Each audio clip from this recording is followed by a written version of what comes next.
If you're going to be a writer, you have to read. That's the common aphorism, and it's something that I've always struggled with. When I was growing up, I read constantly. I was always taking books to school, and they were not always, of my age level. I would walk around school reading these thick sci-fi books.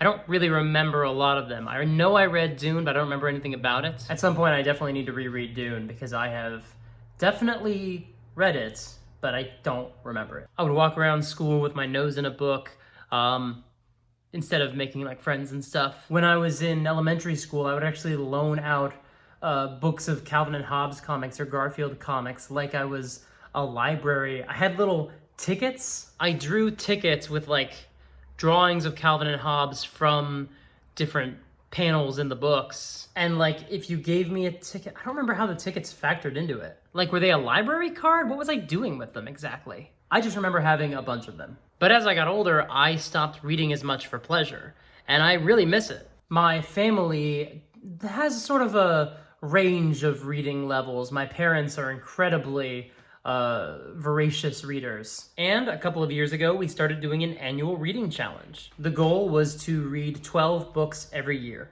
Now in 2017, we could each pick the books ourselves, but there were categories. They might be things like books you chose for the cover, books on a subject you've never read before or don't usually read, book that you've not read from an author you love, that kind of thing. In 2017 is the first year we did this, and I didn't do it at all. I thought about doing it, and I definitely had plans to do it. I just never did it. 2018, we did it again, different categories, so different books. But in 2018, I was like, okay, I'm gonna do this right. And I picked all the books that I wanted to read for that year for those categories. Right at the top of the year, I set aside a book for every one of them, and I bought them all. I got 12 books delivered to my home, and I was like, okay, I'm gonna read these. I started a couple of them, but I didn't really finish any of them. But in 2019, we did a different version, and I like this version a lot more. I mean, there's definitely value in the other one, but I think there's something really cool about the community aspect that this one provides. There are probably a lot of you going into the new year looking for reading resolutions, and I think this list, this format, this way of doing a reading challenge is a great way to do it. Now, the goal was still 12 books a year, but this time, every person in the reading challenge would suggest 4 books. Each of us picked 4 books, and if anyone else had read one of your books, that was fine. But if 2 people had read one of your books, you had to pick a different book. The idea is to make sure that we have books out there that no one else has read in the family. This year, with the addition of Audible, as well as maybe a bit of my fiance's competitive nature rubbing off on me, and a job that doesn't suck up as much of my time, I did a lot better. There are 6 participants, myself, my parents, my sister, her husband, and my fiance, and so there should be 24 books on the list. And I read 25. There were 2 that I didn't read. How does that math work? I will get to that in a minute. First, I'm gonna give you the 4 books that I chose. The first book is The Ocean at the End of the Lane by Neil Gaiman. Nobody does a modern fairy tale like Neil Gaiman does, and I think it's a really beautiful written novel and definitely worth checking out. The second book is The Given Day by Dennis Lehane. I love Dennis Lehane. I think he's a fantastic noir writer and sort of private eye novel writer, as well as just a crime writer. I mean, things like Mystic River, which isn't noir. It's definitely not a private eye book, but it's also just super good. I think he helped write The Wire, so like that dude, he has his own bona fides, for sure. The Given Day is hard-boiled historical fiction. It's set in Boston, like so many of his books are, and it takes place during the 1910s. It's terrific. I love the way that it weaves in historical people from the era. There's a weird amount of Babe Ruth in that book, but mostly it's about these 2 families, and I don't want to say any more than that, but it's real good. How to Fight Presidents by Daniel O'Brien. I classify this one as sassy stories of how crazy all of our dead presidents have been. This one is not for everyone. Content warning, strong language, and sort of vulgar humor at times. I love it. My fiance loved it. I don't think anyone else from my family read this one. I know they didn't because I'm looking at the Google Doc and nobody else did that one. That's okay.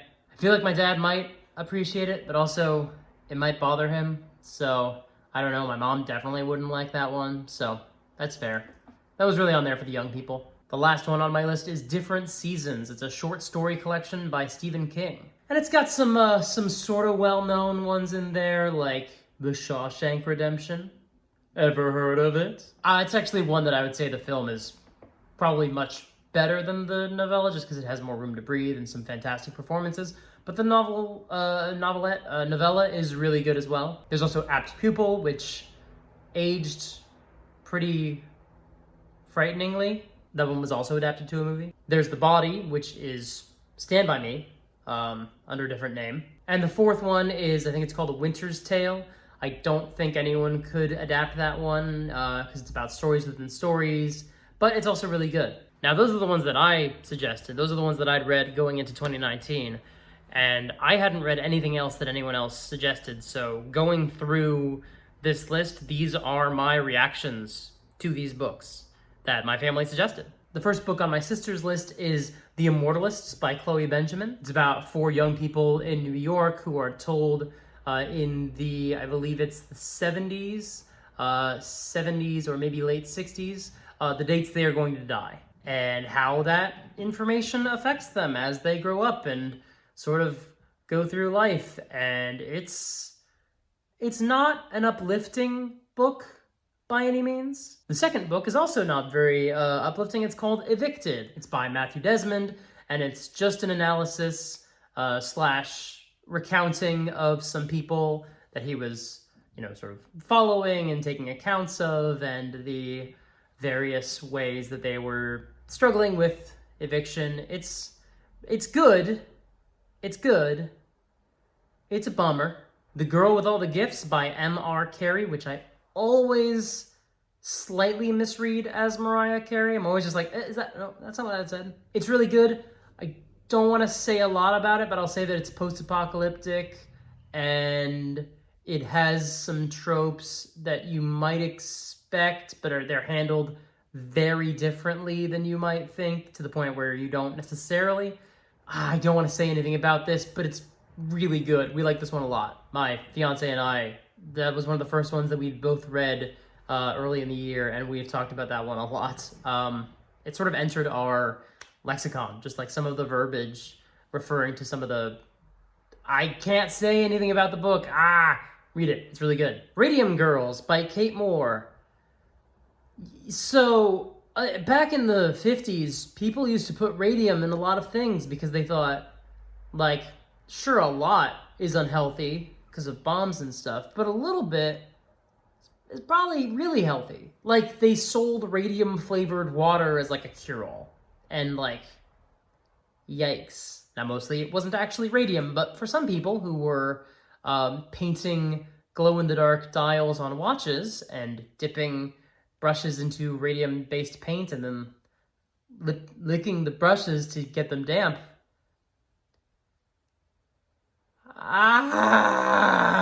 Just a tip, the audiobook narrator for this one is atrocious. I had to listen to her at triple speed so that I could actually enjoy the story, because when you're listening to something at triple speed, you can't tell anymore how good a narrator someone is or not. And the story is really engrossing. Like, definitely, it's definitely worth a read. It's a bummer, but it's also historical, and it happened, and it sucked, and it's interesting and cool. But boy, oh boy, that narrator is awful. Listen to it at triple speed, or just read the book. I'm sure the library has it. Now for the 4 books that my brother-in-law, Danny, suggested. The first one is The Lies of Locke Lamora by Scott Lynch. I would describe this one as a fantasy crime novel, and it's really good. Full disclosure, though, both my mom and my fiance bounced off of this one. My fiance bounced off of this one 3 times. She just couldn't get into it. My mom tried the audiobook a couple times and finally had to actually read it written. I don't know what the barrier for entry is.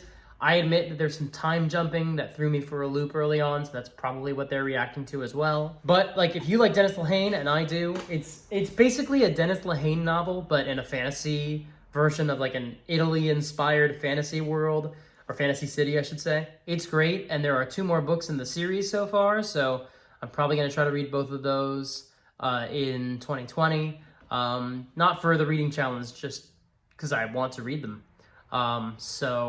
I definitely enjoyed that one. Not for everybody. You may want to just figure out maybe reading it is better for you. I don't know. But I really like that one a lot. Circe by Madeline Miller, and I think everyone in my family read that one, and we all liked it a lot. It's a retelling of Greek mythology from the perspective of a monster slash witch character from the Odyssey, and from actually a sequel to the Odyssey that we don't have, but she plays a role in, and it's really good. There's a great strong sense of character in that one.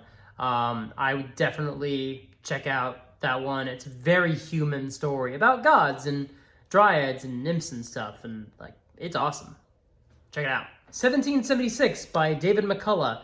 I had never read this one in school. Both Victoria and Dad had, which I'm now realizing, doesn't that mean Danny should have picked a different one? Well, anyway, I read this one and I liked it. It's just like the human story of how much it seemed like George Washington and the Revolutionary War fighters were like almost definitely going to lose the Revolutionary War. And that's the interesting thing about that war, not to give too much away, but 1776, it's all about that year specifically, not the whole war. But a lot was decided in that first year about how much staying power this war actually had, and considering how many battles he lost, it's actually kind of surprising that we won, and that's kind of what the book's about. It's pretty good. Catch-22 by Joseph Heller. This is another one that I had never read for school.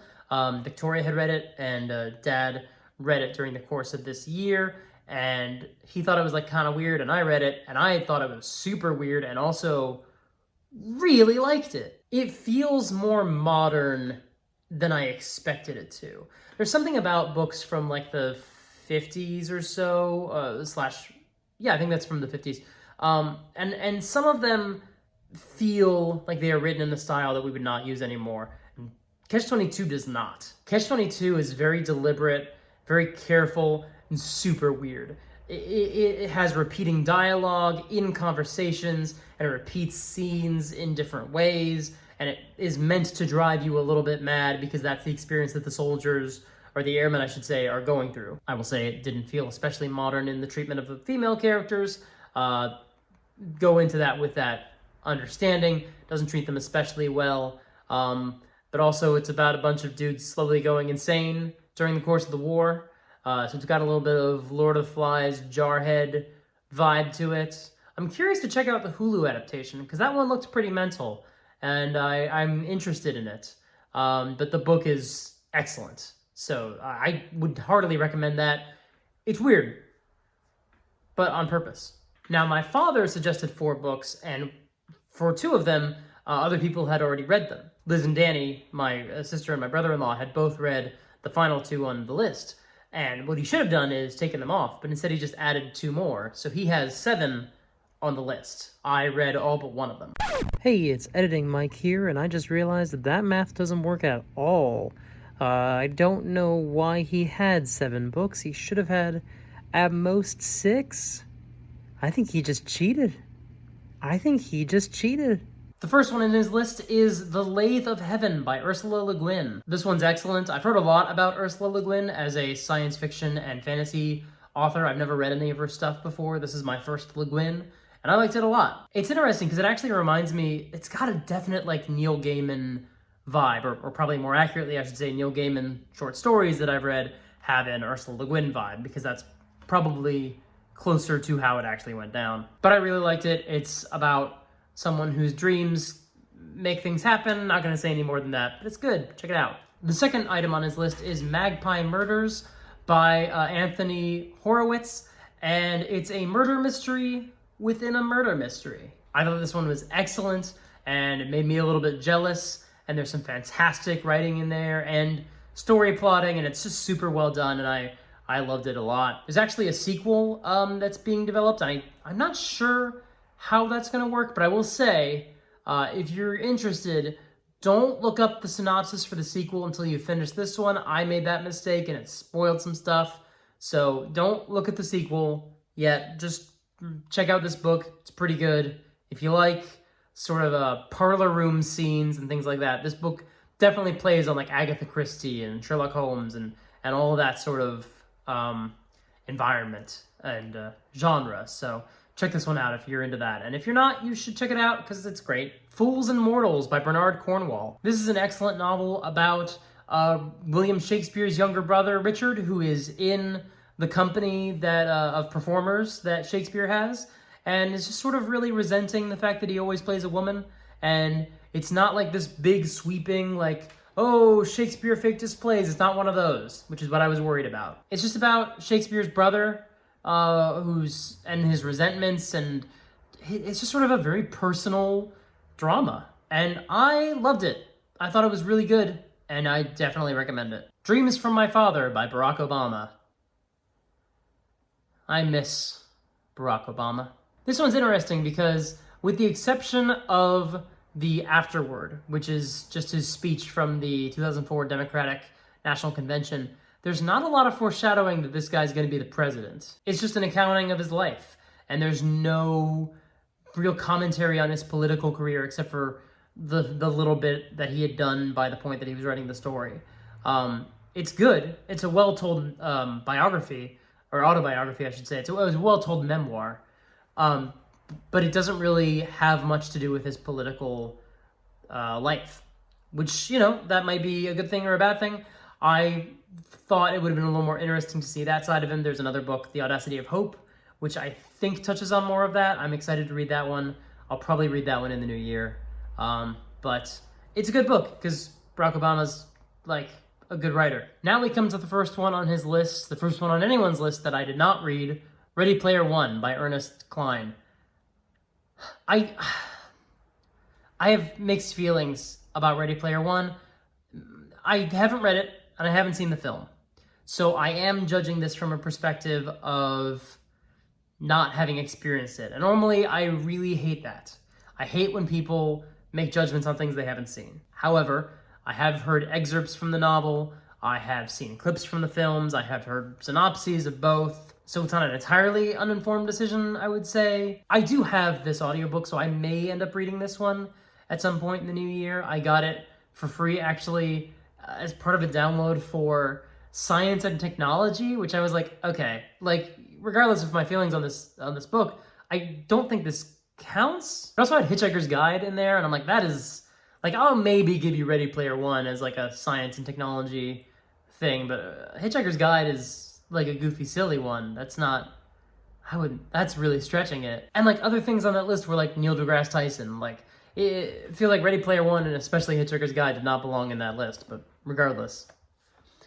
My feelings on it are this. I hate gatekeeping in all of its forms. And while I appreciate that Ready Player One is more referential to the things that it grew up with, my understanding is that the story is very much about kind of filtering out who's a real geek versus who's not. Like, hey, if you can recount all of Monty Python, then you deserve to run a company. And if you can't, then you're a fake geek.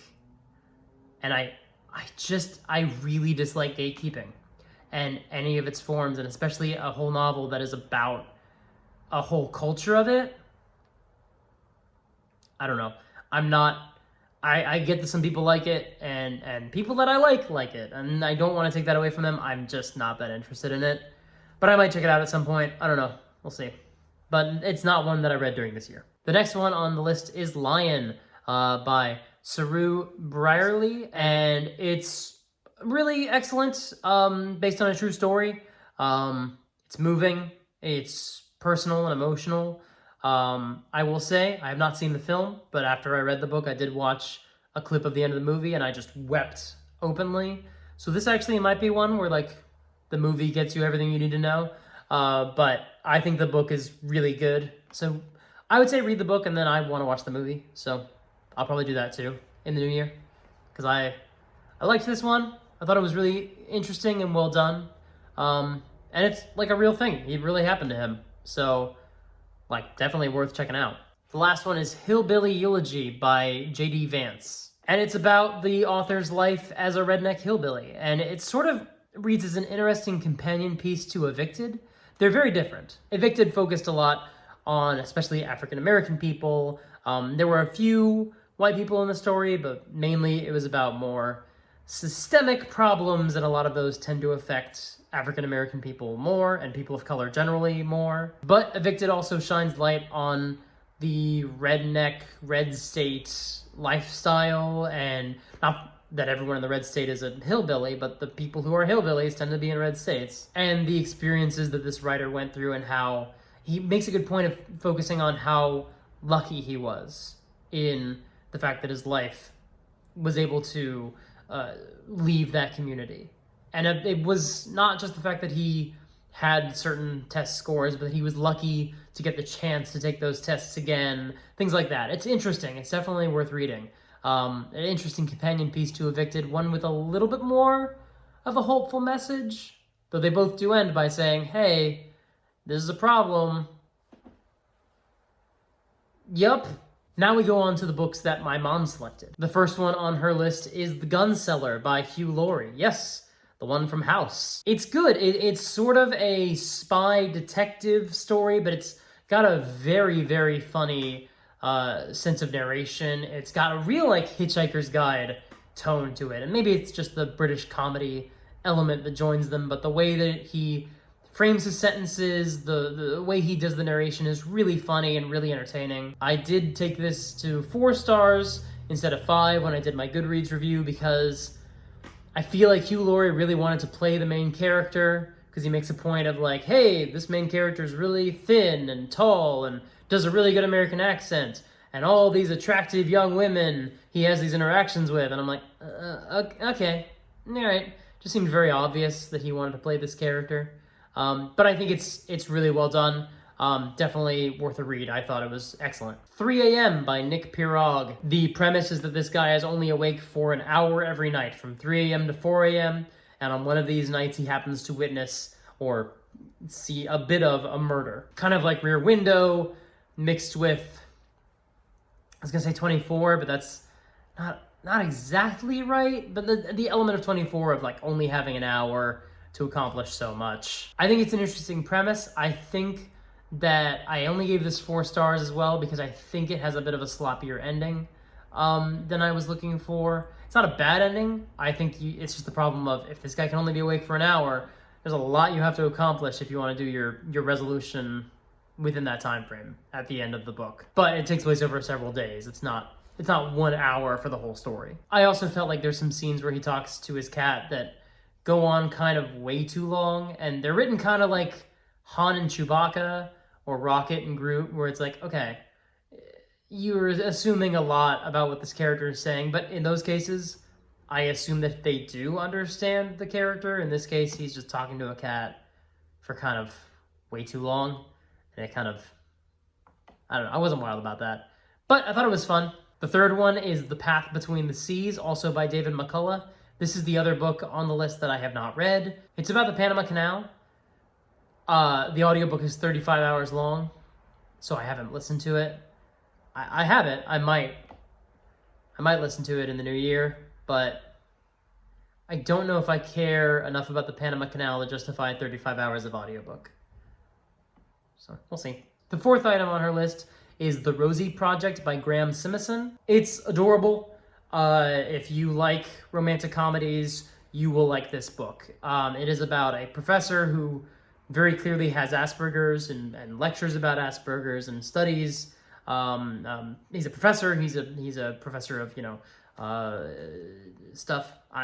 Anyway, it's about him trying to find a wife and the processes by which he goes about it. And it's adorable and fantastic. And there are 2 sequels, and they're definitely on my list for 2020 because I want to know more about what happens with these characters because I loved it. I thought it was adorable. And finally, we have the 4 books that my fiancée Victoria selected. The first one is Where We Belong by Emily Giffen. And this one also, if you like sort of romantic dramas, I would say, or just family dramas, this is an excellent one of those. It's about a woman who is found by the daughter that she'd given up for adoption, and the way that their lives intersect and sort of collide, and it's great.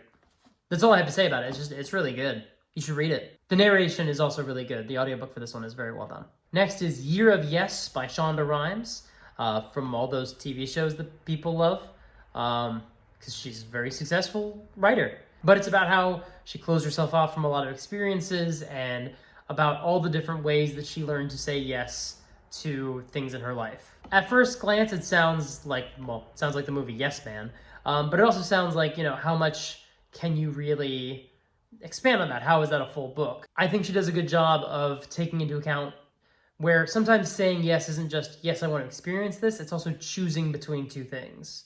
She gets into this with her health, she gets into this with her kids, she gets into this with a few different aspects of her life where it's not just about saying yes to everything, it's about saying yes to the things that scare you and trying to figure out why. Yes, saying yes to everything is how she got there, but it's also about sort of analyzing why certain things scare you, and how to push them aside in order to go ahead and do those challenging things. Third on the list is Becoming by Michelle Obama. And it's great. Michelle Obama's great. And this actually has some of the aspect that I kind of wish was in the Barack Obama book. Maybe it's because I did read these in the opposite order. I read Becoming first. And Becoming is about Michelle Obama's life from birth to the inauguration of the guy after Obama, whose name I'm not going to say. And it's about her experience through all of that. And I think reading that and then going to Dreams of My Father was a little bit of the wrong way to do it. So I would say if you're going to read them both, read Dreams of My Father and then read this one, because it gives you the more full account that I was looking for from the other one, which was unfair. It's excellent. Read it. It's good.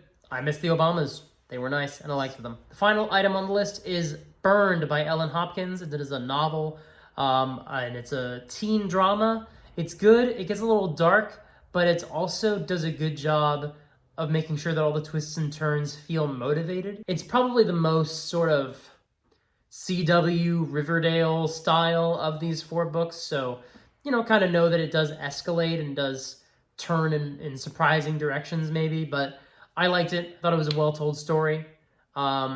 Solid teen drama novel. And that is it. That is my reading challenge of 2019 and how I fared. And the family did pretty well. I'm the one who definitely read the most. My dad and Victoria both read 14 books, not counting their own.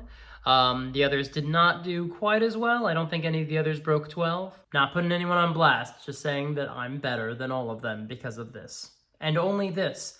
This is the only metric I will use to compare myself to my family, and in this way I am successful. It was a lot of fun, in all honesty, and I'm excited for the new list, which we are working on right now.